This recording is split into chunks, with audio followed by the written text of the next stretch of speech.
Leaving New York and moving to Florida was a great decision.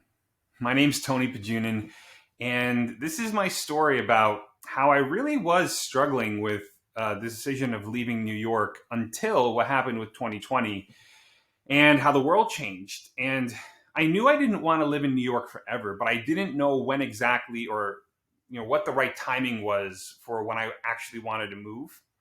But 2020 made it that much easier to make the decision. And now, because with the internet, we can basically, if you have a certain kind of job, you can work basically from anywhere. And that includes me. I mean, I work with people now online and I get them results and I can basically work from wherever I am. And people today are so much more used to using things like Zoom to communicate, which I think before 2020, it was hard to even know. A lot of people didn't even know what Zoom was.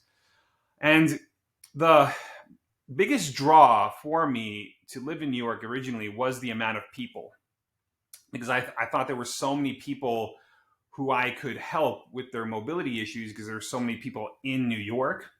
But now, thanks to the internet, I can reach similar numbers or much greater numbers actually online. Nowadays, actually, some of my greatest success stories are from clients who I've actually never met in person, but we've been able to help them through online meetings and also sending them things through the mail. And so basically, Florida is pretty great because it has all of the things that I liked about New York. It still has a lot of the people, lots of people. It has, so, there's a lot of people to talk to, but it also has a lower price point. Things are less expensive here. And there's space to move around, which is great. And I really like the weather here. I think the weather is much better here. And so basically, to be honest, if you live in New York, I can, I encourage you to at least consider other places. I personally kind of got used to how, frankly, dirty and crowded it was, and I kind of, it, I realized, once I moved, that it's really not like that in other places. But when you get used to it, it's kind of hard to see that, right?